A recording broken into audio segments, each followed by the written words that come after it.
Whole meeting, and I am filling in for as vice chair for Chair Lofold, who is out today, excused.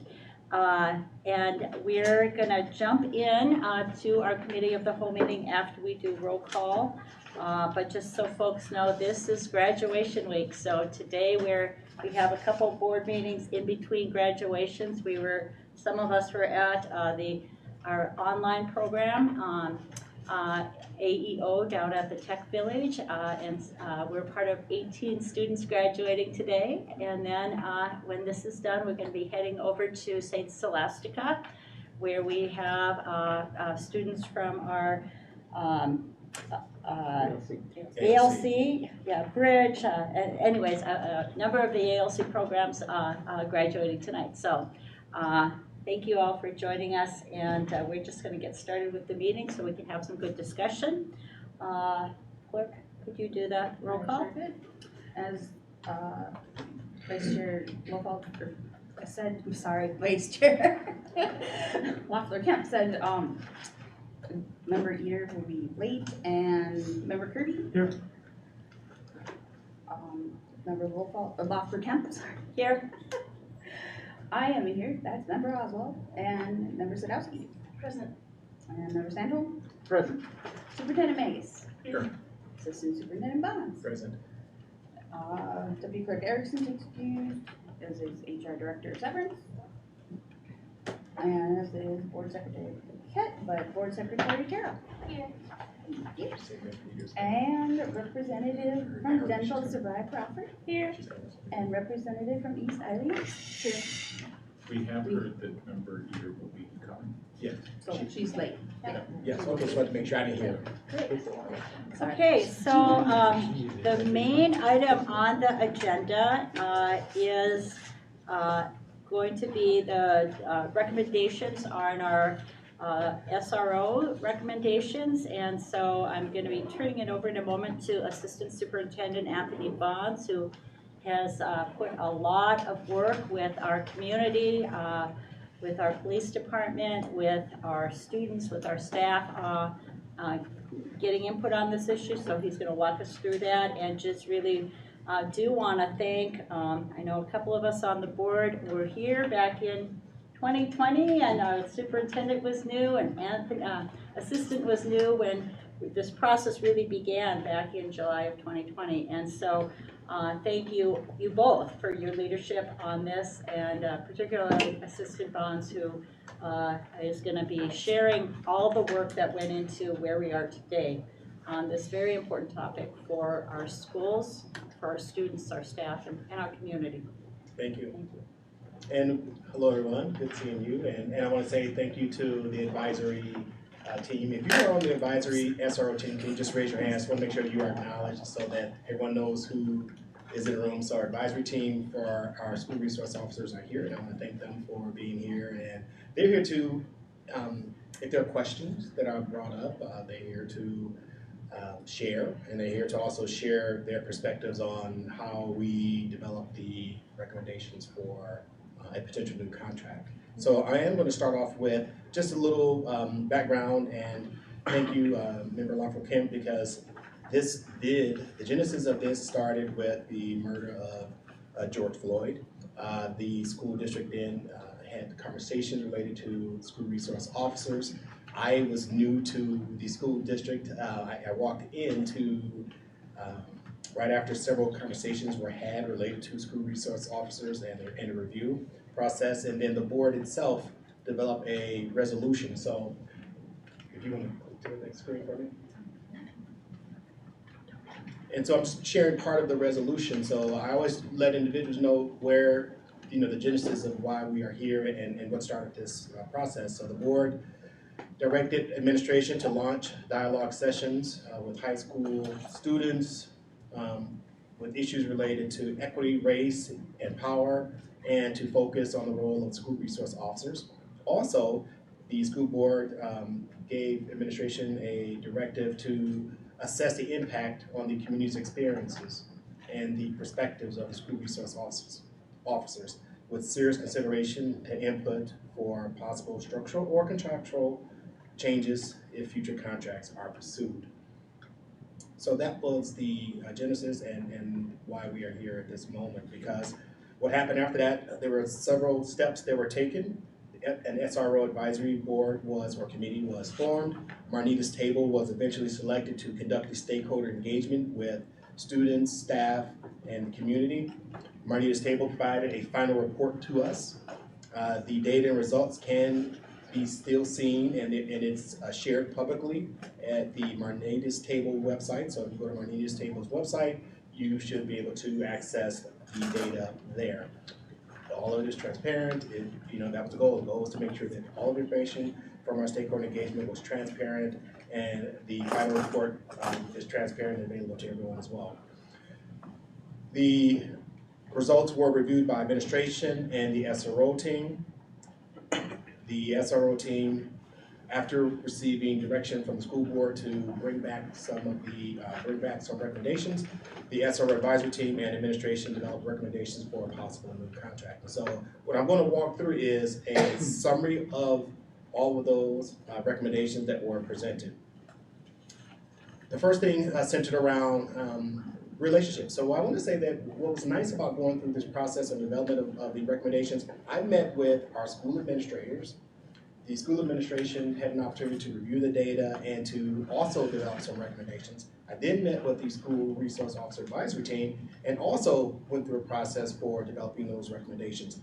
Independent of each other, there were some very similar themes that came out. And so what's presented here are those recommendations that were very similar, and then there were some that were different, and some of that information is here as well, and you'll see what those things are. So both groups, again, independent of one another, not knowing exactly what the other had suggested, all stated that relationship building and engagement was going to be really critical for moving forward.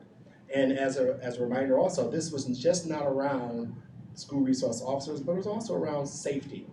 Right? So Marnita's table was really good about making sure that it was an assessment of our school resource officer program, but it also was a discussion around school safety and a feeling of, what would be needed to feel safe in school. So it was not just an assessment of our school resource officers. So I want to make sure that's clear as well. So one of the things they said, both groups, to meet with student groups, right? Gay Straight Alliance, Black Student Association, Social Justice Club. I know it's not good form to read slide by slide, but in this case, I am going to make sure I do that because I want to make sure the community has an opportunity to see what is being considered, and there's no misunderstanding. So increased visibility before and after school and during lunch. What that means is making sure that while school resource officers are present in the buildings, that they're just engaging with students in getting to know students by the names, getting to be familiar with who those students are, sharing accolades or compliments, or give accolades or compliments to students, as they are walking around. And these are things that we would all say that many school resource officers do. But again, these are the recommendations that came from the groups. So increase visibility before and after school and during lunch, increase their presence and visibility in the student common areas. That includes like the library, playgrounds, things of that nature. Attend site-based community outreach activities like open houses, jump starts, first football games of the season, etc. During the new student orientations, have the SROs provide presentations that describe their roles and what they do. To have our school resource officers also visit elementary schools to start building a foundation with those students before those students enter into our middle schools. Another area of focus centered around the assessment of the program overall. So there are three big things that came out here. To participate in either a monthly or quarterly data review at each site, and by level. So saying that, making sure that not only will each school have their own opportunities to review student discipline data, but also citation data. So that's at the site level, but then also by level, saying middle school principals getting together and reviewing data across the middle schools, high school principals also getting together and reviewing data across that level as well. Collaborate to create a program evaluation tool such as a rubric based on the specified contract, so things specified in the contract. For example, some things we just talked about here was relationship building. Well, in that rubric could be like how many, if we develop a rubric and say, okay, if we strive for a goal, for example, for them to, and depending on school by school, if we're going to say that there are 10 organizations in the school, well, how many times did they meet with them that year? And have a rubric that says, okay, well, they were able to meet with every organization or every group at least once that year. Maybe there's a different score for that. If they were able to meet twice, then there's a different score for that. So that's the kind of thing that gives you a little insight on what this rubric could entail as it relates to things related to the contract. So collaborate to develop that evaluation tool, again, based on the contract elements that we described. Ensure administrators are part of the personnel evaluations of our school resource officers. So that's something that is practiced already in our schools, but because of the pandemic and because there's sometimes a transition and so forth, it was communicated that at some sites maybe there was not an opportunity for the administrator to meet with the police department to review the personnel or to participate in the personnel evaluation. So we want to make sure moving forward that really does happen at each site, that there is an opportunity for principals to sit with the school resource officer, supervisor to complete the evaluation. So that's the personnel evaluation. That's different than the evaluation rubric of the overall program itself. You follow me? Assistant? Yes, go ahead. Yeah, Take questions along the way if you want. That's what I just wanted to check with you. Do you want to do questions after each kind of slide section? Okay. And then I just really appreciated in using what you just said for an example. When you're touching on things, to highlight what we are already doing, but maybe we want to do better, and then things that might be new.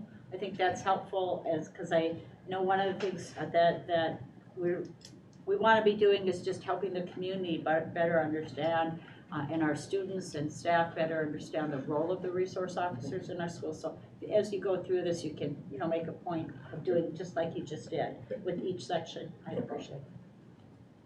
Any questions on this? All right, so in the area of professional development, again, both groups, both the SRO advisory group as well as our administrators, all said professional development was really critical. So that they receive training on working in schools and with students. Now, this is something that all of our school resource officers already participate in at the police department, but again, this is something that came out as a recommendation. To receive training related to anti-bias policing, implicit bias, and cultural competency. To participate in the same training that our district provides our staff itself. So again, we have a lot of training and PD that occurs, and the desire is making sure that school resource officers participate in some of that training related to trauma-informed practices, behavioral interventions that are being used at various sites, and again, the implicit bias training we receive, or staff receives here, and the cultural competency that we receive here. And again, the police department also just completed, I believe all officers have gone through or completed training recently related to anti-bias policing. As a matter of fact, I participated in that training several months ago. I forget how many months ago it's been. We're required to do it on I believe it's every 3 years. We're required to maintain our license to complete certain trainings, exactly like the ones that you've listed up there. So, thank you. Oh, any questions on the PD? I have a question. Yes. Is any of the training that SROs have to do actually part of the national SRO training, or the national organization for SROs? like NASRO, Mm-hmm. there's different levels that you can attend. Like for myself, this being my first year, all first year SROs are required to attend that initial 1 week course put on wherever it's put on. It's called the basic SRO course. I have it pulled up right in front of me. Basic SRO course. I do believe that there's an advanced SRO course as well. which obviously you can attend as well. Okay. I have not yet. I would encourage people to do that, obviously, but we all start with the basic natural course. Well, and according to what I'm reading here, it's 24 hours worth of instruction, and so it's not like you have to be in person for it, according to what I'm reading anyway. Oh, So, the one that I attended was in West Fargo Yeah. last summer, and yeah, that one's in person. yeah, 4 days or 5 days. But I'm also encouraged to see that they offer other courses such as adolescent mental health, school crime prevention through environmental design, and school safety officer courses, which I don't know. It's for non-sworn safety and security officers working in schools, so I mean that might be good for our paras that are, you know, I politely call bouncers, that, you know, those positions. But there's also another course for SRO supervisors and management that I think could definitely help with the oversight and how we can ensure that everyone is enforcing the same standards across the district. I would encourage us to look at that. For sure, it's 3 days long and $345 per person. Just Thank you. Any other questions related to PD? Just a follow-up question for Member Oswald. That would be a training for ISD 709 Right. staff? Yep. Okay. it's for the people supervising that's in our schools. It would be good to, for consistency purposes, to make sure that that was given to all school staff. Thank you.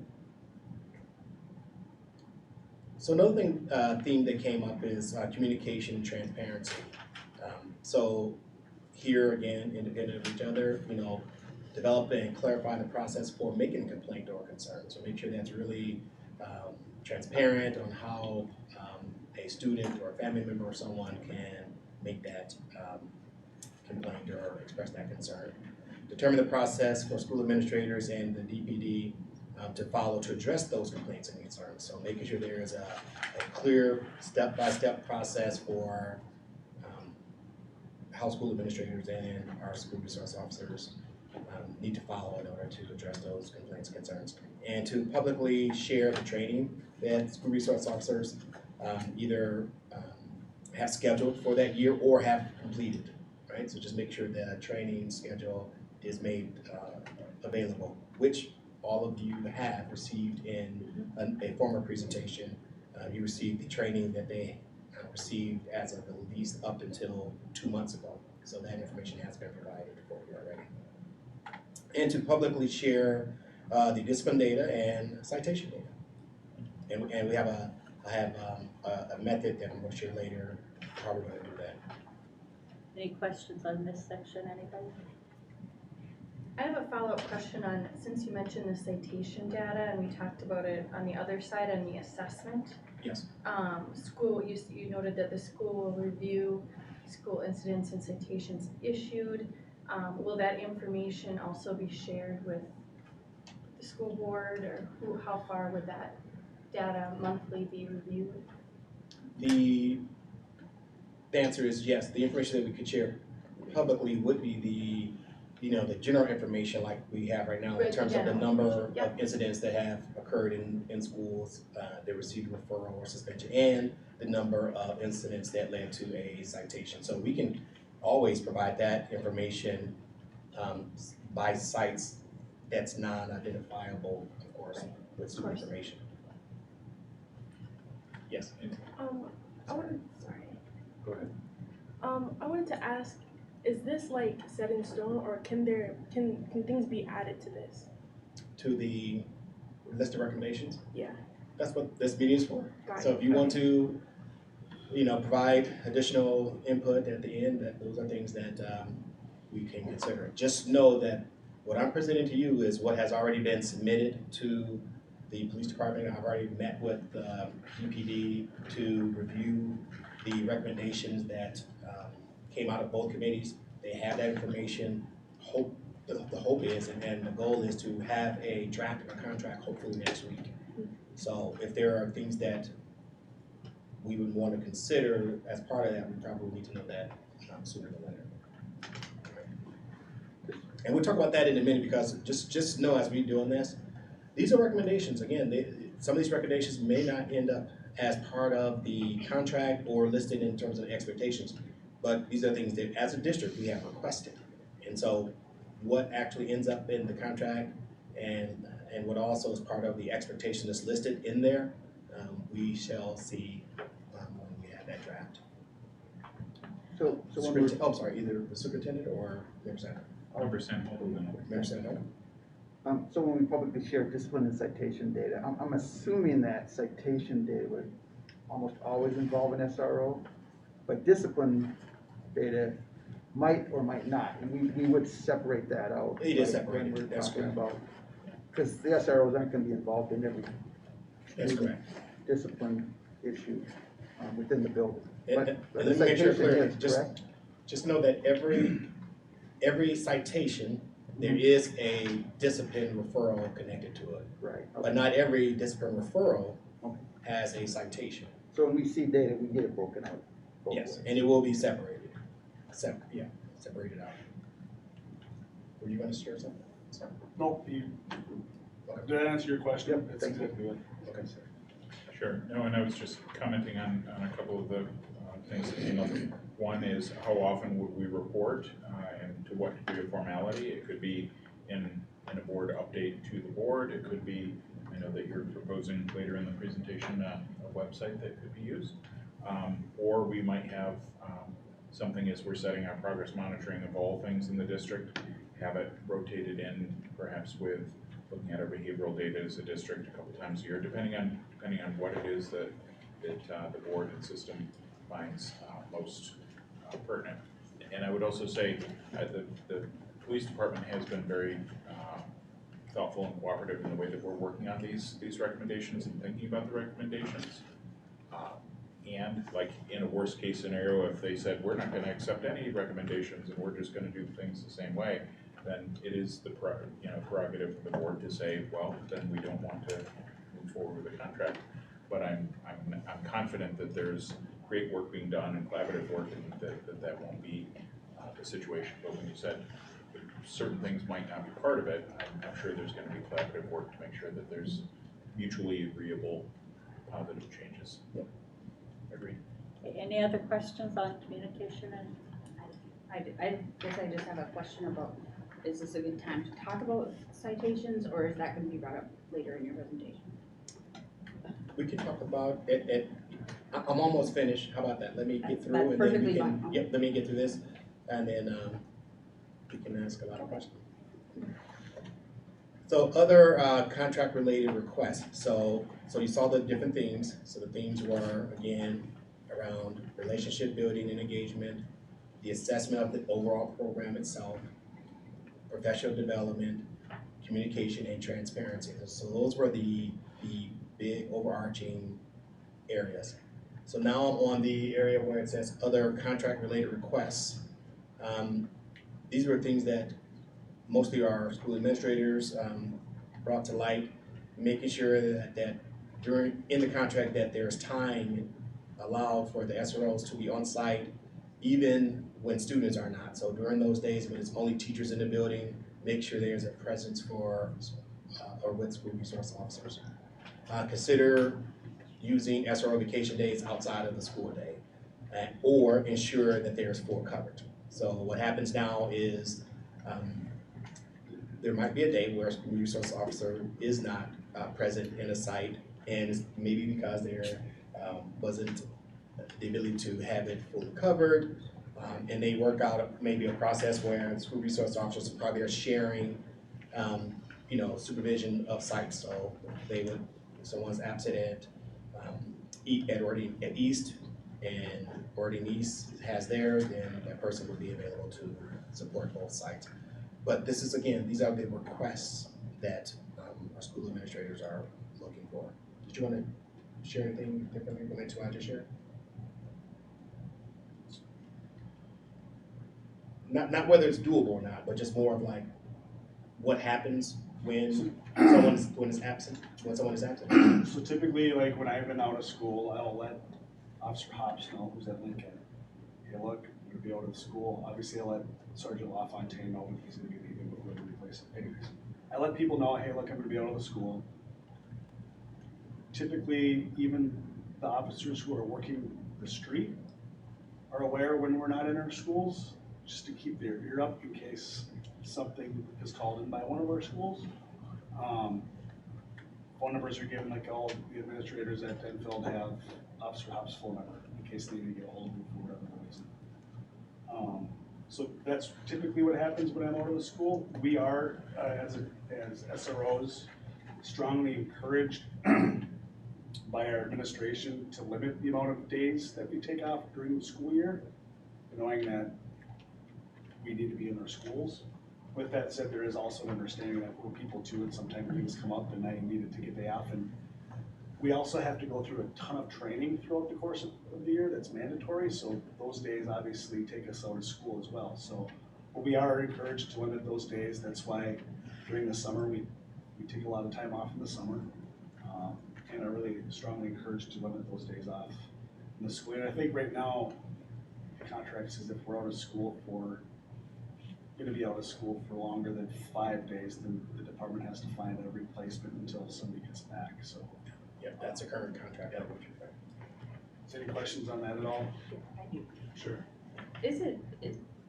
I look at this as an opportunity, to get officers interested in possibly becoming SROs, as in like SRO substitutes. We have teacher substitutes. Is it possible to have SRO substitutes? You know, somebody that's, you know, on a beat somewhere else, and then, you know, when you're taking your days off, you know, that they can fill in. And, you know, so that would be, you know. In a perfect world, I would say that would be amazing. Just like, I don't want to get off on a tangent, but I used to work in our mental health unit. It taught me a lot working alongside a social worker. I think all officers should do a year in that unit to learn that side of things, right? It's the same with the schools. Unfortunately, we're kind of like in a pandemic ourselves right now with being extremely short-staffed to a point to where we can't fully staff our patrol officers on the street right now. So getting somebody to fill in would take them away from a different job that's already running short, current in time right now.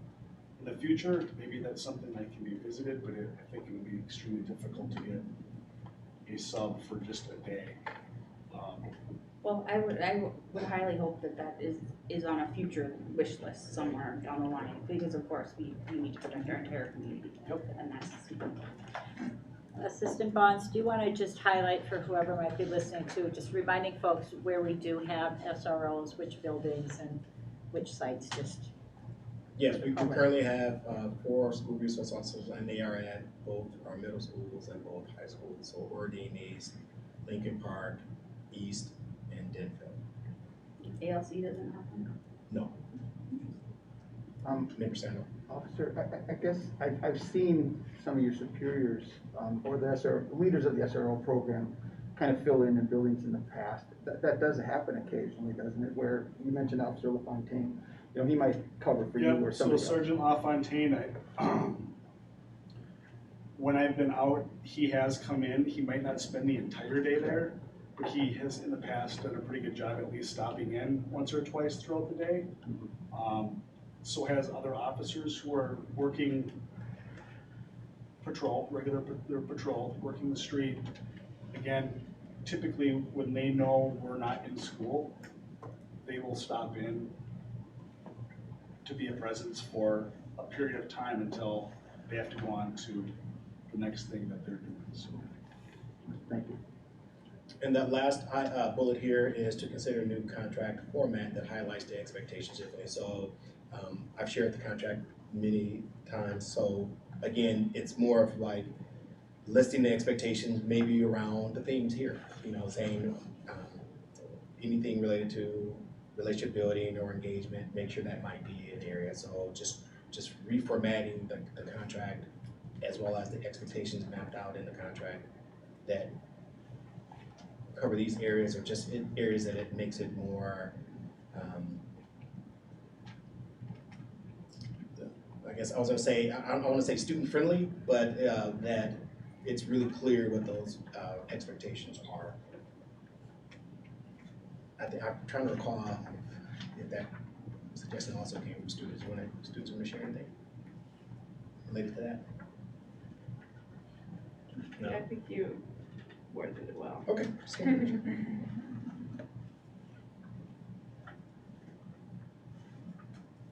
And just trying to get to the next one. Thank you.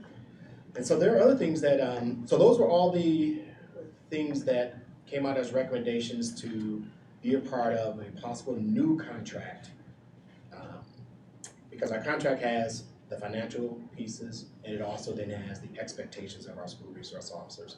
So those are the things that I just listed that have been made as requests to be considered for a new contract that includes that language that I just mapped out. But also during the discussion, what came was some other things that were needed to be considered. Our students also brought up some other things. Our principals and administrators also brought up some other things that don't have to deal with actually our school resource officers that they don't have control over. But we think that would be beneficial for, as a school district, that we address to make sure that we are considering how do we, as a school district, what role do we play in to make sure it's safe, that we make sure that we are figuring out ways to reduce the number of citations given, that we're being proactive with supporting student behavior, that we are making sure that we're thinking about ways to support students so that they are not suspended, right? So some of these things came out and they're listed here, which are to partner with St. Louis County to develop or improve their diversionary services and support. Our principals spent some quality time talking about the current diversionary program and some of the challenges with it. And so just trying to really connect with St. Louis County to really see how our current programming and opportunities with them, how are they impacting students? You know, do students have the opportunity to, if they do receive a citation, do they have an opportunity to have that citation removed? Now, are there opportunities for community service? Are there opportunities for, you know, other things to happen so that that citation will be eventually is removed or dropped? So work with St. Louis County to really look and see the impact of the current programming that's available and to consider the improvements as based on what our administrators were sharing. To reestablish the data/discipline and citation review. I think that's something that I mentioned in one of the other areas, but just saying we need to make sure as a district we take the rein on, make sure that we are being diligent site by site, looking at student discipline data, especially our citation data, to make some decisions on how we can decrease the number of citations, to make sure that there's consistency in the disciplinary actions that are given out from one school to the next. So those are the kind of things that we're saying we need to make sure we reestablish those data conversations. To create school-based alternatives to suspension and support rooms. So making sure that each school has a space for students to go that can support them and not have those students missing days in school. So trying to find a way to reduce the number of suspensions out of the building that our students receive, and make sure there are support rooms in place also to provide some additional interventions and supports for students. So in those support rooms could be opportunities for restorative circles to occur, some mentoring to take place, opportunities for some mending of the violation that happened, right, or the harm that took place. So just an opportunity for there to be some repair of that harm. So those are kind of things that a support room would support. So again, we believe that's on the school district to really determine those things. Something that came out from conversations with our administrators was the need for, and I believe it too, the need to make sure we have an option for our middle school students. Throughout the state, other area learning centers have opportunities for middle school students as well as our high school students. Currently in our district, our programming option for off-site opportunities for middle school students does not exist. So we only support high school age students in our area learning center. So we're looking for, the goal is for the school district to really consider looking at expanding our current programming to middle school students.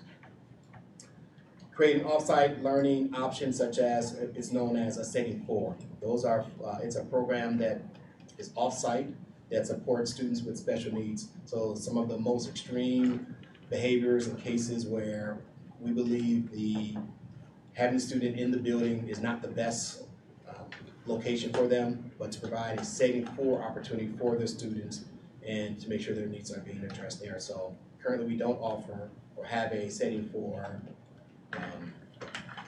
site within our district, but it's something that we can develop or could develop. Expand our partnerships with existing and new community organizations. So we know there's a lot of organizations out there that have lots of services for supporting students' social emotional needs and mental health providers. So make sure that we partner with our current to expand those current partnerships that we have or seek new ones. So if there are new opportunities out there that as a district, we start exploring how we can partner with new organizations to increase our capacity to support our students with social emotional needs as well as their mental health. And explore the expansion of the Conflict for Resolution Center. It's a opportunity that's being currently implemented at Denfield High School.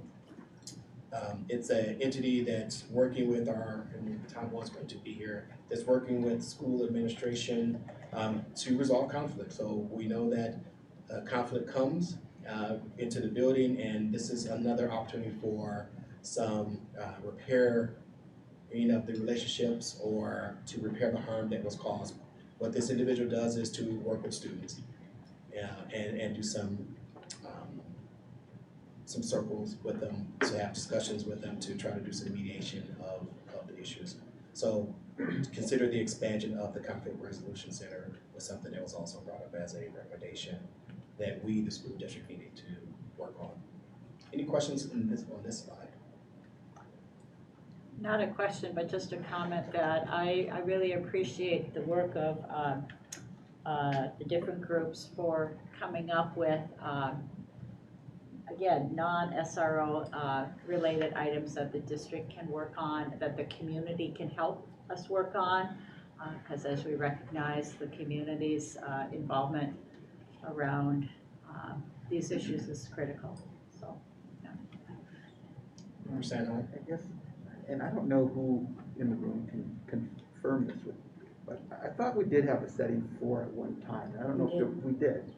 I don't know if it was removed in budget cuts Okay. about Well, I 4 years thought there ago. was, and I don't know if there was a community partner involved with that. So, I mean, that's something to look back at the history on with somebody that has a connection to it. I can share some names later, but so yeah, that is something I think that could be very valuable. And find a way to add that back. I can actually comment on that because I've been part of the group that's working on creating the setting for, oh, jeez. I'm sorry. Shouldn't push on the table. We've been working since January, identifying and trying to figure out how we're gonna afford a setting for program because it is entirely special ed. It's not a lot of community partners involved with it, and it's a huge expense, and that's definitely why it was part of the budget cuts. And I do believe Martha Lippett was the last person to have a setting for program that was ultimately cut, and it was within Hawks. And at the end there, I probably remember. So, and she's been part of that group in creating that, and I'm sure there will be a recommendation from them and as it's reflective of what's in there. So, but I also had a different question of have we as a district identified any programs that exist elsewhere that would potentially guarantee success in doing in Duluth to help us address any of these problems, and what are the barriers to us implementing that? But I'm gonna guess you're gonna say money. So I would say it's multifaceted. We have, in fact, I would also say that much of the work being done here is not at all completely linked to the SRO program. Right. We've always been working on disproportionality and always been working on trying to ensure that we have equitable outcomes for all students, no matter what. And behavior is an area of disproportionality in many systems, yet we also take it very seriously here and need to make sure that we have those changes. Related to what are systems and structures that do have great potential, and have we seen other structures, and what are we looking at? Yes, there are other structures. I know that we've looked at various other districts, like Dallas Public Schools has reset centers. I know St. Paul is looking at that model as well. So we're working together with some of our other district colleagues, particularly sometimes in, I would say, bigger, more progressive districts that might be doing some things that are a little more cutting edge as far as what works and what doesn't work.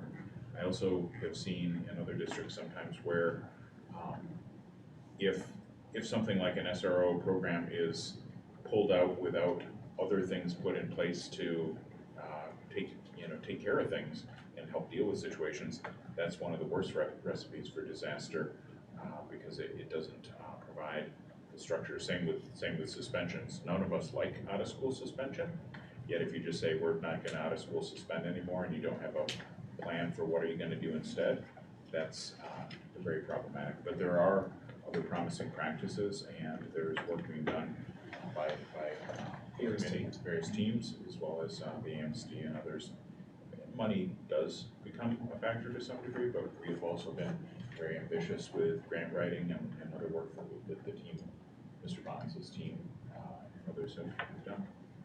Yeah, because to be honest, I mean, the list of that you've created up there, I mean, it can be applied to almost any topic, as to how we're always trying to do exactly what you've listed, but we're always talking about doing it, and I know there's a lot of internal work from it, but you know, the community and the outside never sees the change. They never see, you know, those tweaks are, and you know, we don't do a very good job of selling ourselves and selling our successes, you know, even if they're tiny, because, you know, it takes, sometimes it does take the baby steps to create the bigger steps. And so I really want to be able to take this list and start crossing things off, is saying we've accomplished that. Related to the sharing of smaller, or not smaller community, but yeah, to some degree, smaller elements of change and success. We've had a much deeper partnership with the NAACP. Nate's work with the EAC group has really blossomed in great depth, as well as work with the Education Equity Alliance. So I think we're sharing more and doing a better job of sharing, but there's always ways to improve even more. But I think that point is well noted. And I have to be remiss to say that a lot of these things that we do have here are things that either committees have already started exploring, have been working on, and it does come down to financials. And as a district, trying to figure out how do we prioritize some of these things and make them happen, because if we are ever going to get to a place where we have, again, all of our schools feeling like they are safe and welcoming, and that we are supporting our students and promoting positive behaviors, we have to invest in those things. And so those things are going to cost money, but I think it's things that, you know, I try to use the phrase, we have to get upstream on some of these things. So we have to start investing in some of these efforts early on, make sure students feel connected, they feel a part of, they feel like they are valued, they sense that their culture is going to be appreciated as they walk around and navigate the school, that they feel like they really belong in that space. So as a district, those are all upstream things that we need to really focus on, because even some of these things here are all still in the reactionary area of when discipline happens, or when students don't feel connected, when students have conflict and we don't have resources in place to really address the conflict that may exist, and we probably could support and provide some mediation around, and then it doesn't end up in a big brawl or a big fight. So we need to make sure that we really are providing the resources and the funding to get upstream on a lot of things, and when things happen, we do need to have some of these things in place, because we don't want to have a situation, even if there's an incident, it requires students to be removed from the setting, the overall school setting, but having a place in school, I'm talking about in-school suspension rooms, having an in-school suspension room where the student is now just attending school, they're not suspended, but they're in school but they're receiving their schooling inside that room for the day or for several days. Because we need to make sure that we are creating a condition where expectations are high in terms of what we expect out of our students, and they can do it. We just have to, again, we have to support. That honestly slides right into my next question of, on the past slide about in-school suspension, when you had talked about creating rooms. My question was going to be, are we going to slide backwards into in-school suspension, because we've had that and we've done that and it's never been successful, and so if we are going to move forward into that rather than slide backwards, how is it going to be different than the traditional, you're causing a problem, go see, Mr. X in the ISS and sit there and think about what you did. It's not productive. And then, it was all no credit. You have to do your work, but you don't get any credit for it because it's a discipline thing. And so there's all of these past, I would say trauma for some people when they hear that word, and if that's really what you were intending in that point that you had made. We envision that it's going to be different, right? So we know we can't, when the incident happens in a school that we think it merits the student being removed because it was a fight, or if it was something that, whatever the incident was, that we do have a place inside the building to support the kids, right, when that happens. So, and I thought I saw Brian come in. Oh, he's here. There he is. So, Principal Minchak can share exactly what's happening now in some of the support rooms that he has in place or he's envisioning. And I'm letting him share because he can speak to it better than I can, because I know the vision is to make sure that it really is supportive. That when they go there, there is something happening, again, to prevent or harm. There is some kind of opportunities for students to receive some interventions, that they have opportunities to have whatever difficulties or challenges that they're having addressed, right? So maybe there's some mental health services that can be identified and those supports can be, provided in there. But I'll stop because I know that's what the vision is moving forward. The old school model of just go sit in the suspension room and no talking and you can't move, well, they never have that. I'm very thankful to have this explanation and to allow you to explain that, because I know the people that have thought that. Well, Please introduce yourself, just because. Sure, Brian Kazmierczak, I'm the middle school principal at Lincoln Park Middle School. And I had a building meeting until 20 to 5, so I apologize that I was late.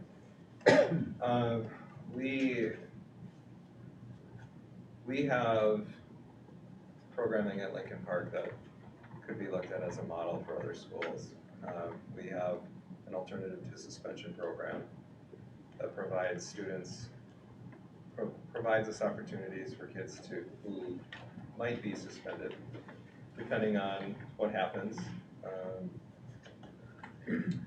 to be assigned to a program with a social work. Currently, it's a counselor, to work through what happened, use restorative practices to repair harm. In the hope that they would learn, middle school and high school, kids are still learning how to function, and coming out of the pandemic, they've been out of school for so long that there's a challenge of how do I function in a large group. So we look at that as an opportunity for kids to learn a different way a better way, or a different way to react to situations, oftentimes. So we do have that. We do have a space, at Lincoln Park, I have 3 deans of students. I have 1 dean per grade. I have 3 counselors. I have one counselor per grade. So we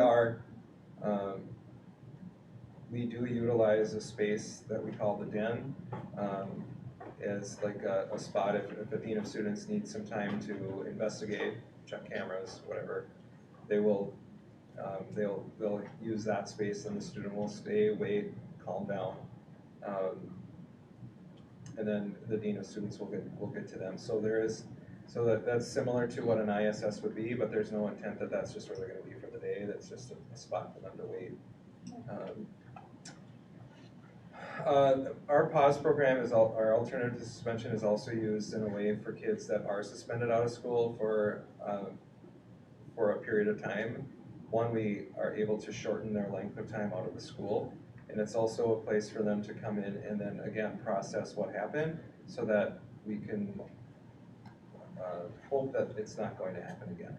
So we refer to it as a soft landing instead of, coming into school and say, don't do that again, and then expect them to go be successful without any support. So we do have that in place. Other buildings do not.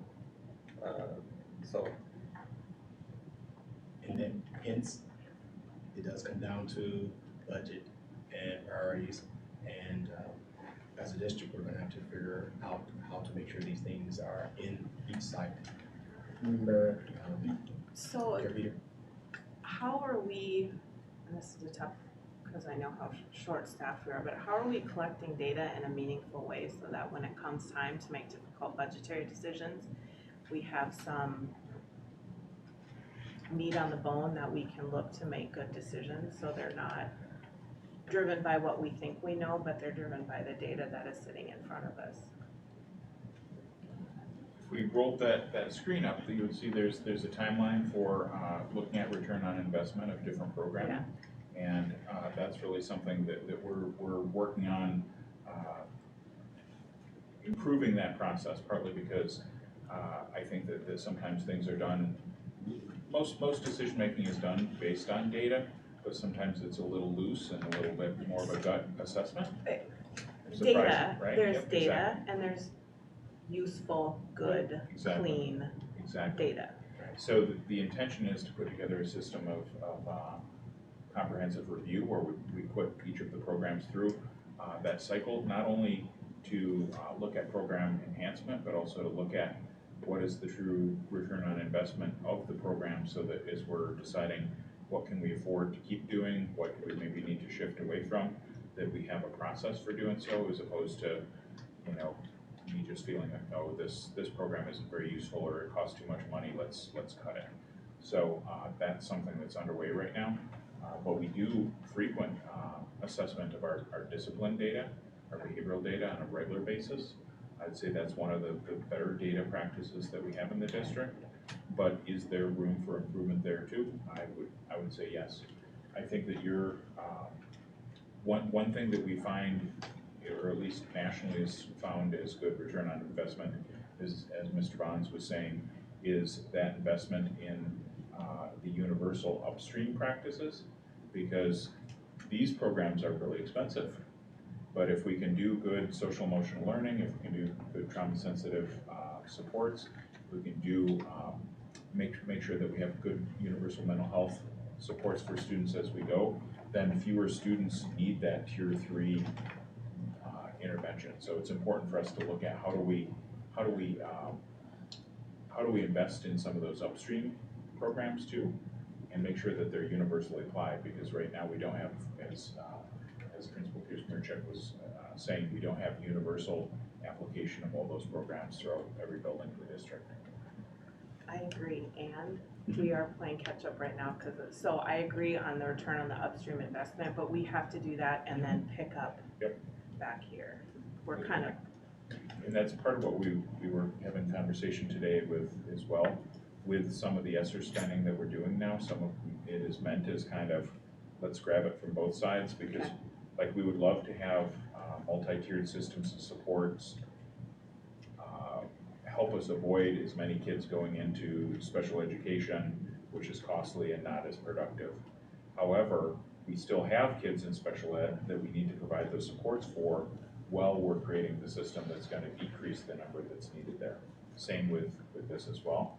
And I'm also very happy to hear that the emphasis is on supports. A lot of the programs that talk about being different than what Member Oswald had alluded to, and I may have experienced once as a high school student in-school suspension where you sit and don't talk, and it's not helpful. It needs to be supportive first and consequence, if at all, second. You need to make sure that it's meant on resetting the student, refocusing, reteaching the ways of behaving, and so that we can move forward in a positive way. And I want to make sure we're getting through your slides, but I just had a question with the expanding partnerships with existing and new community organizations. I'm assuming, based on what you're saying, that some of the work maybe that Jacob, Laurent, and some of the new grants that we're getting, that might be some of the efforts as well, based on the presentation we heard a couple months ago. That's correct. That's correct. Yeah, if you could expand on that a little. Yeah, Kelly, Laurent, and Jacob, Laurent, they are overseeing it's called our WARE grant. So what we were able to do is receive additional funding for 5 years to really support students with mental health. And so what we excitedly were able to do is just to start really focusing on building our staff's capacity around doing restorative circles and how they intervene with students. We were able to provide some direct, intentional support for social-emotional learning development for some of our students. So there's an interventionist that was also, interventionist position also created. That person meets with some students to help some of the needs that are out there. So those are the kind of things that we are starting to do, but again, do we expand that opportunity using either district dollars or other dollars that we can find to, again, expand that opportunity. But we are partnering with a number of other organizations already, and we have other partnerships. If they have capacity, how do we leverage that capacity, again, using the resources to either get upstream or to provide some of the targeted supports, right? So even if we got upstream on some of those things, we're still going to need some interventions and supports for some of the kids who have some more extreme needs. So again, it takes an investment that we're going to, that we must do in this district if we're ever going to have spaces that, again, that we all desire. We want all of our schools to be safe and nurturing and positive, and I know our students are yearning for that in their families as well. So we all have that shared goal, and our school resource officers and DPD also has that shared goal of making sure those things happen as well. So let me have one slide left, and then we can take questions from that. I want to make sure we get through everything. The last slide is additional non-contract related requests that came from the advisory team. So one of the things that was still clear for what some members of the advisory team is that we needed to explore an alternative to full-time school resource officers, and to explore reducing the time so that money could be invested elsewhere. So again, this is not something that clearly will be a part of the recommendations that will be in the new contract. But these again are recommendations that members of the advisory team want to make sure that was presented to the board. And the last thing is next steps. So as I shared earlier, DPD is already, they have the recommendations, everything that you have been shared and have seen. They have all that information. I met with Mike, and I'm trying to think, were you in that room with Mike, or was that, when I met with Mike, I think there was someone else in there, Mike McKidd? Probably not then. So so that information, everything has been walked through with Mike. He then turned, Sergeant, right? He has that information. He has then shared that information with the proper individuals at the police department. Again, you saw what we asked for, a reformatting of the contract. Hopefully that happens. And then the recommendations that have been presented. You know, we won't know what comes out until we get the contract back from them. And then I want to share one last thing. Oh, well, two things. The contract will follow the proper process for approval through the school board once we receive it. And then we also have a website that I want to thank Adele for working on with for us. Do you want to walk through? Well, she's picking that up. I just had a question about the contract, just again, so everyone's really clear. We will be having the opportunity to vote on that contract at our June meeting, or in the next? If we have it and we have a chance to review it and it, again, meets our needs and has some of the things that we identified, the goal is to then have it presented at the June school board meeting. You know, I certainly know as we're moving forward in that the SRO program, our schools themselves need to do planning in the next couple months as well and make sure that things are in place. So I just wanted to confirm which month we would be doing that in. So again, in these, because I can't, for some reason, won't open up for me, in the spirit of transparency, again, because one of the things we want to make sure that, you know, that came out of conversations, people want to make sure that there's transparency, that, you know, there's a full understanding of the kind of training that our school resource officers, again, take, that we make sure that we provide information in an open way related to our discipline data and our citation data. So I'm always like, well, Dale, you know, can you create a website for me? And she said, no problem. Adele, you want to walk us through what we came up with so far? Yeah, so this is just a draft, it's not live on our website, and the text That's is filler text, so there's no point in trying to read it. So we would just have an overview right here, where it would talk about, school resource officers in general. Can we just take a minute and appreciate Officer Stauber's picture? They're all ducks. Oh my gosh. All ducks. I was just looking for a filler photo, and that one was the first one I found. What's that saying? If you want to make it You're gentler. Put a little hockey helmet on it, that'll be perfect. So I actually kind of stole this from a city, and I can't remember what city had this. So, but there's like a Meet the Officers page. So it would have a photo, either I would take or they would provide themselves. That isn't like your official in uniform flag behind you photo. Something a little more personal. So we would have one for each officer. It would have their name, contact information, where they're assigned, how many years they've been in SRO, how many years they've been with the Duluth Police Department. And then we would have them answer these questions of why did you want to be in SRO, what is your favorite part of working with students, and what's one thing you want students to know about you. And then we also have over here frequently asked questions. So these are just some questions that I had come up with off the top of my head and what have come up during conversations we've had. So you can easily click on this and you'd get your answer. Again, this is just filler text, so that's nothing there. And then down here we have, I have a section here for more information where we could link the SRO contract, their job description, which comes from the Duluth Police Department, as well as other data sets that we can choose. And then obviously we can add more to this as needed and as possible that we would like to have answered. And the link also is in there for the complaint, right? Yes, there would be a link there for a complaint, which we need to create.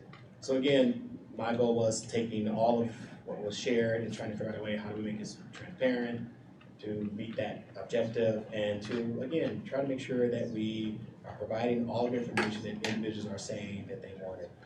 Again, all this information, the feedback came from the stakeholder engagement that our native tables conducted and completed for us. And, you know, we're making sure that those voices are not getting drowned out, right? So I know I didn't share that up front. It was really important to me and this team to make sure that how we make sure we elevate the voices of all students, right? Especially marginalized students and students who are impacted the most by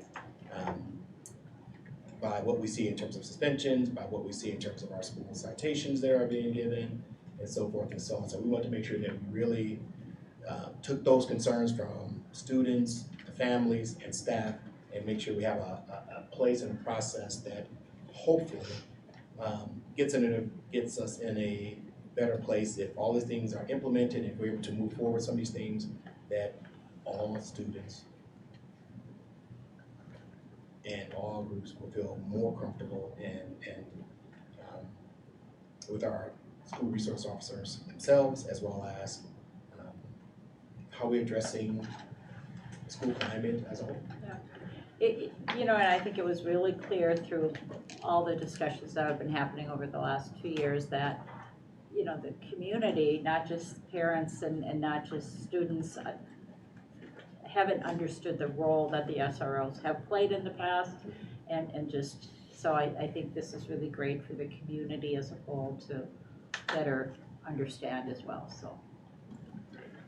This is just a comment and suggestion, that on the NASRO website, there's a whole section about how to advocate for your school resource officers. And one of the very first sections is about data and research. And it lists a bunch of statements that, you know, are from the reality over rhetoric series, and, you know, such as, you know, SROs do not contribute to the school to prison pipeline, and they cite exact research and that kind of thing. And there's quite a few of these kinds of statements. But you know, me reading that and knowing the community that reads this, they go, well, yeah, but that's not happening here. And, you know, ours is, and there's a lot of people with that perspective. And so I would really hope that in the future, we would be able to have our local research to take those statements and either support or they don't support that, and know that that's where we have to work to improve. You know, otherwise, you know, what are we improving? We don't really know. You know, we may be okay, but we have to fix some things, but, you know, there might be something drastically wrong too. And so I really hope that we will take a data-driven approach to see that with our local data.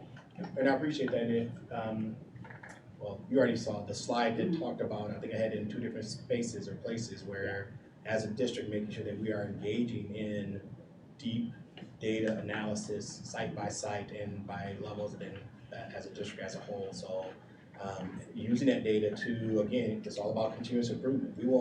We want the discipline data to go in the right direction.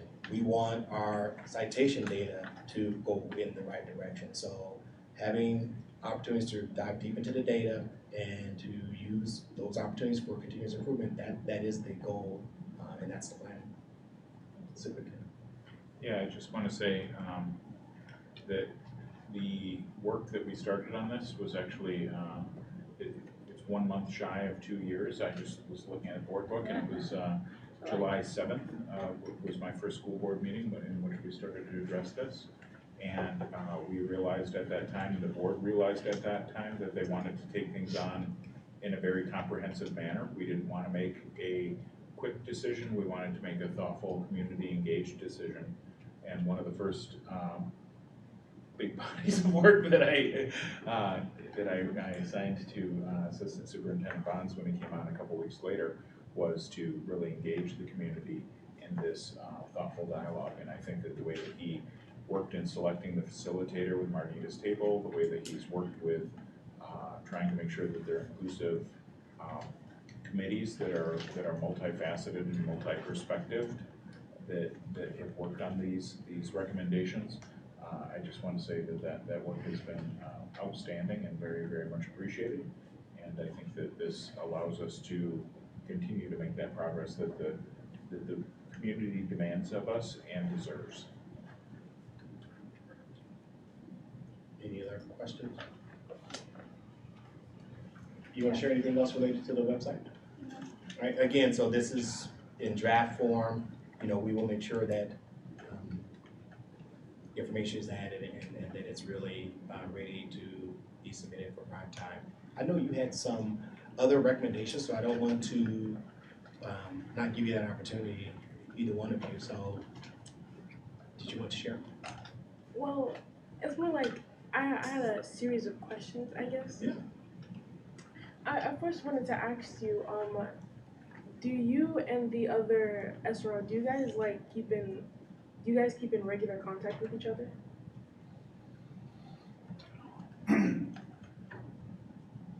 Contact about what? Like, about what sort of things? I guess since from what I understand, this is your first year on the job, right?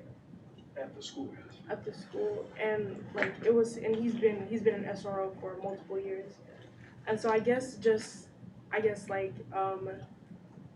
tips on the job, I would say. Yeah, especially, I mean, there's a learning curve with any new job, so in the beginning it was, for me, I would call well, I would call Officer Stauber quite a bit, and Sergeant LaFontaine, who prior to being a sergeant was a school resource officer for many, many years. So we stay in contact quite a bit about what's going on in each other's schools. So, yeah, we do. Also, I wanted to ask, for the website, for the complaint, who would the complaint go to? And what would be like the next steps after a complaint was filed? The assistant superintendent, and then the assistant superintendent will make sure that that I'm connecting with the school administrator where the incident occurred or where the complaint is coming from. And then again, that's where the whole, as I had in there, in terms of the steps, identifying the process we're going to follow, right? So we have a complaint, I'll be able to review it, I'll be working with the school administration on next steps for resolving the complaint. And, oh, I'm sorry. No, go ahead, go ahead. My final question was, once, if the recommendations and proposal are approved and stuff, and once everything is implemented into like the school system, like into the SRO's contract and everything, will there be another like community survey or forum that will be held to like review the progress of how things are going? Great question. And I envision, and that's where I haven't asked the SRO advisory team, but I envision the SRO advisory team still staying intact and having also the opportunity a couple of times a year to come around the data, review it, to really help us, as I shared in there, that come up with that assessment. Because I'm going to look for the advisory team to also help us develop that assessment of the SRO program that's connected to the contract. So I envision the SRO advisory team still playing a critical role in helping and understanding and communicating to the community how we're doing.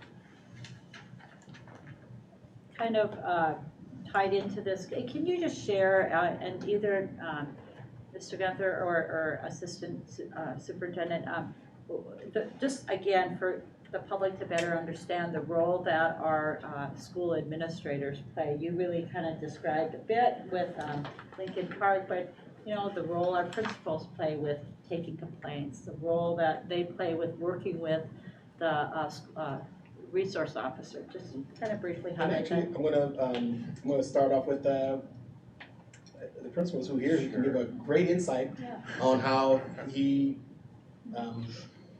follows what process he uses with incidents and how SROs are involved. Sure. Well, I think if there is something that comes to assistant superintendent Bonds, he communicates that to me if it's appropriate to do so. And then my experience is that he and I will be working together as we go through conducting the investigation or following through, however it goes. How we typically work with our SRO. Our SRO is not much longer on the job than you are. He's been a couple 3 years. years, I think. Yeah. Including good COVID year. 2. Yeah, 2 years. So, yeah, and so we work with him to support him in building good relationships with kids, supporting him and just getting acclimated to the building, what supports we have within the building, what kind of things, how we can, again, we have more resources at Lincoln Park than many other buildings, so it's kind of just learning what we have, who to go to for different situations. Really, one of the reasons we have what we have is to build a relationship with the students. So part of our SRO's responsibility is understanding who the adult is that student really connects with. So then, and over the course of this year, I've really seen many of our students that he's their adult. So that happens. And then in terms of, something that happens, it really does depend on like the severity of what happens. If there is an assault at school, or if somebody has a weapon, or if we need this, that consultation, the potential of involvement of DPD, then that's kind of, it's very easy to communicate with somebody when they're right there in the building. And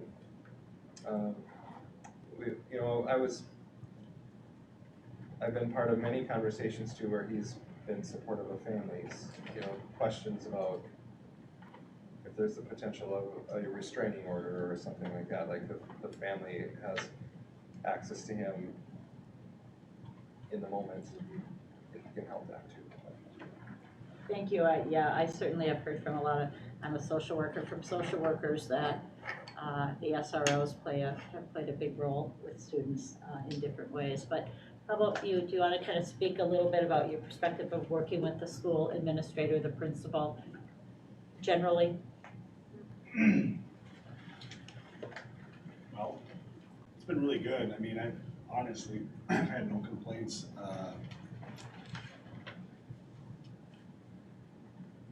Obviously, they come from a background working in a school much longer than I have, but I think I found a home there pretty quick. I think I've worked extremely well with the administrators that are there. I think I have brought some expertise to them as they have brought an expertise to me. We work hand in hand in determining outcomes for certain situations. It's not just one entity saying, no, I think this needs to be done, or no, this is what I'm gonna do.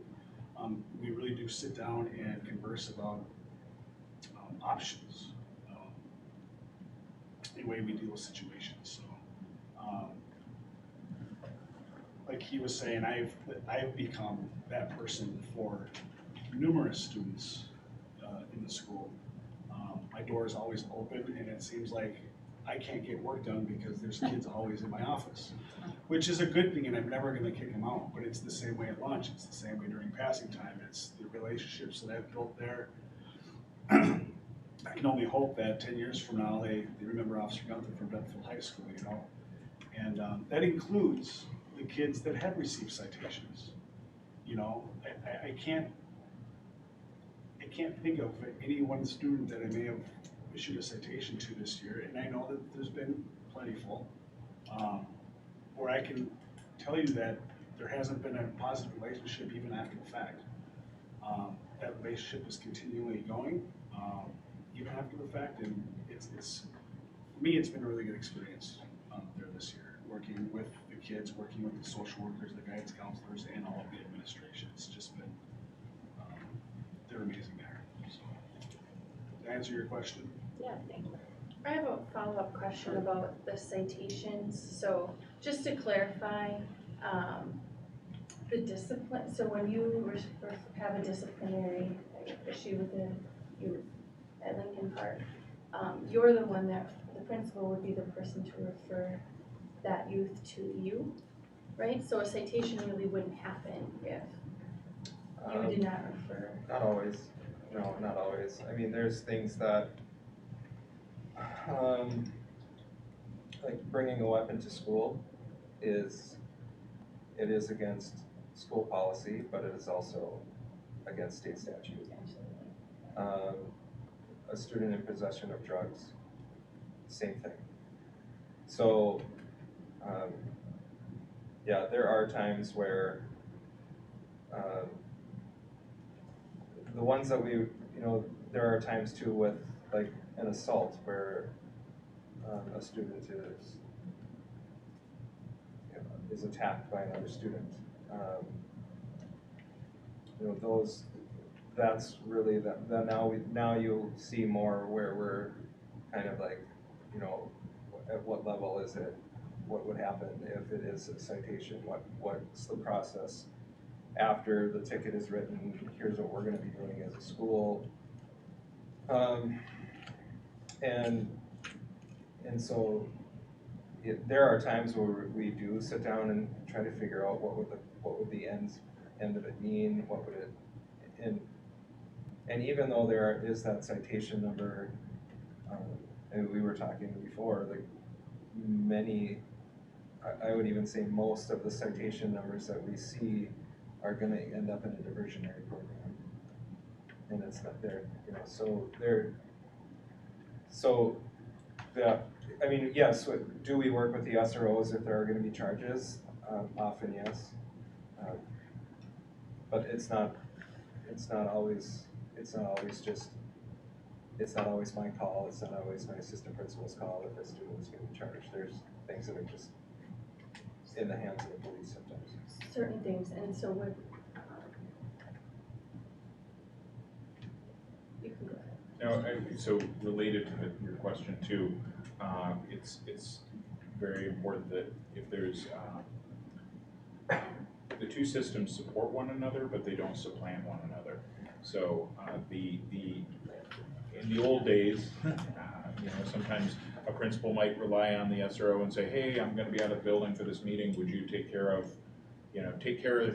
run the show while I'm gone or something for a couple of hours. That's not considered appropriate. Basically, if the school resource officer doesn't run the discipline and the principal doesn't run the law enforcement aspect, and there's also, it's important that there's independent investigation. Are there times that things are collaborative and things are shared? Of course, but it's ultimately up to our school resource officers and police officers, as Principal Kuzmerchik said, to make that determination as to whether or not it's a charge, and it's also up to the principal of a building to ensure that they've done independent investigation related to school-related consequences. So that's something that's universal and should be adhered to.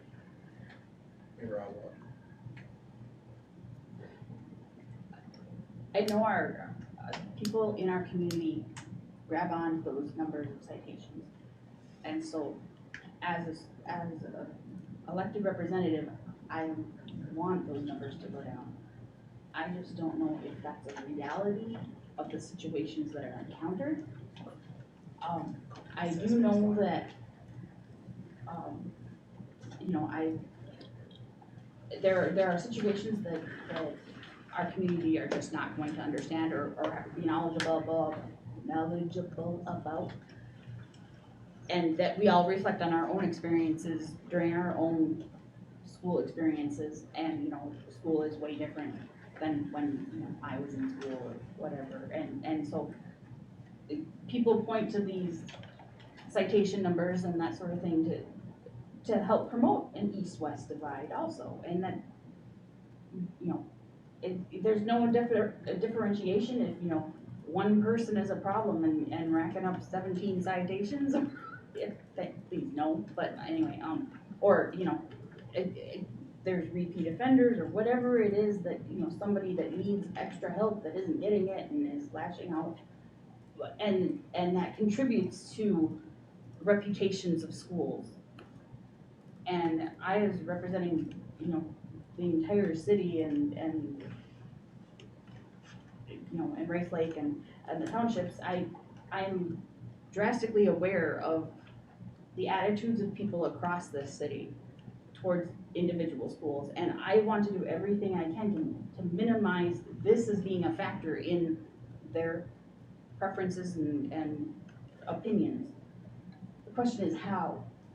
So is there a way that principals can sign off on citations saying that it is part of your independent investigation, saying you reviewed this and it meets the criteria, it surpasses the criteria in our handbook for those things that aren't statute related, those the weapons and the drugs and that kind of stuff, was it really an assault, or was it hey I mean, I don't know, I don't know. That was a what follow-up question I had too, sure, how do you determine what severity? the severity, I mean, is that consistent throughout our schools?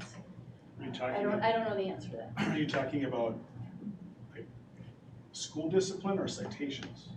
Because they're two different. How do they, completely different right, things. how do they interject and how do they not? And when citations are issued, is there any kind of school component to it, or that, supports that it needs a citation, even though that's an independent judgment?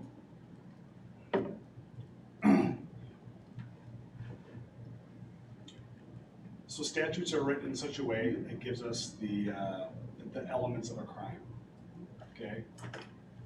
There's elements of an assault, okay? Did they intend or do bodily harm to one another, right? When it comes to an assault, it's a little bit different because there's a victim in that, right? In an assault, it really comes down to that victim and victim's parents, right? As to whether or not they want to pursue charges for an assault. More times than not, it's yes, okay?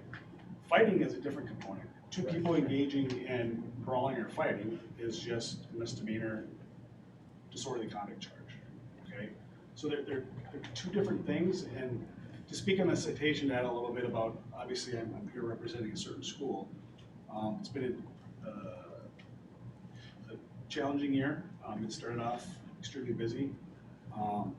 And I will tell you that in the beginning it was, how are we gonna kind of get control of this? And in the beginning it was, people were gonna be suspended and citations were gonna be issued. And from that moment on, it's been for everybody across the board. Trust me when I say, even I went to principal after the beginning of the year, I said, are we to a point where we can, I want to let off, right? I want to do restorative justice. I want to say, hey, look, this could be worthy of a citation, but I don't want to issue it to you. I want to hold on to it for a couple of months, and if some behavior can be changed, if you can change some of the behavior, then this can go away. I want to be able to do that, but it didn't slow down. So what are you to do? As far as a principal signing off on a citation, they're two different things. Exactly. They're two different things. Is that? And if I could jump in, I want to make sure that it's real clear to our community that student discipline is managed through our student code of conduct. So we have a student handbook, and it is our administrators who are the ones who have to determine what level of discipline is needed for the incident, right? So we want to make sure that's real clear. And the code of conduct, from what I've learned this year, the code of conduct when it comes to disruptive disorderly, a lot of those things that fall under the code of conduct falls in line with disorderly conduct on my part, right? An assault, code of conduct, it falls in line with that. But I have nothing to do with, and I want to make it clear, because a lot of people, a lot of parents that I've talked to, and a lot of students, like in my role, I have nothing to do with school discipline when it comes to enforcing the student conduct policy. That's, a lot of times I don't even know, I find out after the fact, how many days that student was suspended. I have no say in really determining that fact. If there's other things that the school does to determine how many days and for how long and whatever. For me, it's just, they do their investigation into an incident. I do my investigation into an incident. They determine the school side of it. I determine the charges side of it. We talk about both sides of it, just to see if we are all thinking on the same line. If that makes sense. And so, and I'm glad you pointed that out, so we want to make sure everyone's clear on that. Student discipline is managed by our administrators. SROs are brought into some of the situations, and our student handbook does identify some areas where there has to be consultation with law enforcement, weapons, drugs, and assault, right? So those are some of the big things that require a consultation or referral to our police department. There are other things in our handbook, and this is where I keep going back to, not in this space here, can you flip? Because I keep acting like I'm controlling it, but you're controlling it. Go to the one that says other contract. Yeah, go ahead. I just wanted to touch on diversion too. I talk to our county attorney's office weekly about cases that they receive. Diversion is a thing. Like they will call me and consult me on diversion. They will call the victims' guardians, consult with them on the possibility of diversion. And diversion is used quite a bit, to my understanding. And I know the last time we had a meeting, somebody wanted me to check into the success rate of the diversion program, and I haven't had time to do that, but there's a lot of variables that that are involved in determining whether or not somebody is eligible for diversion. A lot of it has to do with their prior history in the eyes of the county attorney's office. Is this their first offense or is this their 10th offense? Typically, if it's their first offense, then diversion is offered, and if they complete diversion, then the ticket goes away if they complete the diversion program. Well, my hope for what is in the contract is that we have consistency across the district. That, exactly what you're talking about, if you're directed to be citation heavy, that's what everybody's doing. Because that's where I think the discrepancies come among the community, and students have varied experiences, and I think that's exactly, where some of the complaints can be addressed. And so I really hope that we can address that.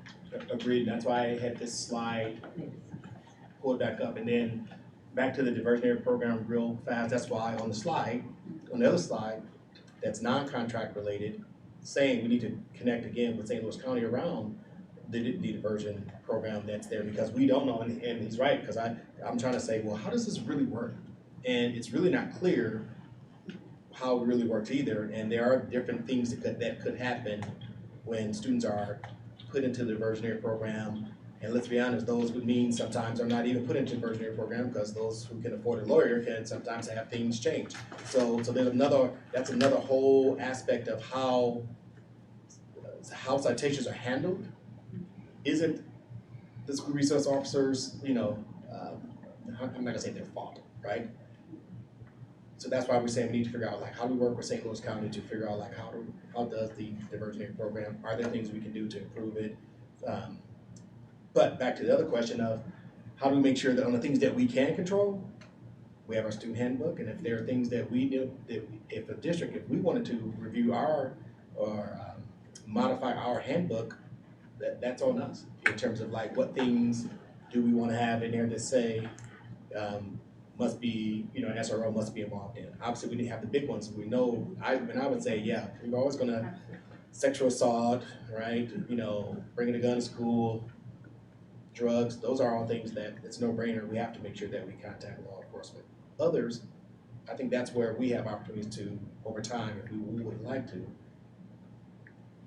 review those things and say, okay, do we really need to?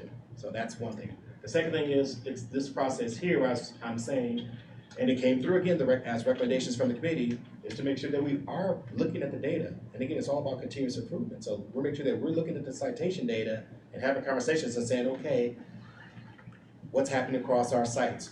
Do we see some glaring discrepancies of east or west side? Why? And so one of the things that we talked about in the principals meeting is to make sure that we are engaged in calibration discussions, making sure that, okay, let's sit down, we're gonna look at the data and say, well, what's happening here?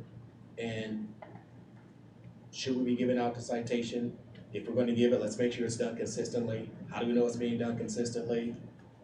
If it's not necessarily connected to citations, if it's a disciplinary situation, how do we make sure that if a fight occurs in the district, if it's east side, west side, or whatever side, that there's some calibration of outcomes, meaning one group of students only gets 1 day of suspension while other groups of students are getting 3 to 5 days of suspension because of just how suspensions are meted out at the site. So through the calibration conversation with the principal saying, this is what's happening, this is what our data is telling us, what do we need to do? And not to say that we would say, okay, everyone must get 3 to 5 days, but it's all about continuous improvement. All of us would like the citations to go down. All of us would like the disciplinary referrals to go down, but we have to start engaging in some deep conversations and approach it through a continuous improvement process, and that's what we're striving to do.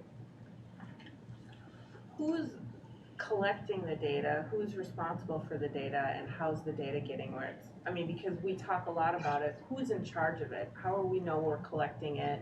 How do we know we're using it? That's my worry, is everybody's stretched pretty thin, and that and the emphasis that we're putting on by making data-informed decisions and continuous improvement, where is our investment in making sure that we can do it? Is where I'm getting a little bit nervous. It's not a criticism, it's just workflow and capacity. Yeah, and to answer the first part of your question, right now it is, the sites are responsible for entering the data into our student database, right? So disparate referrals are entered into our student database.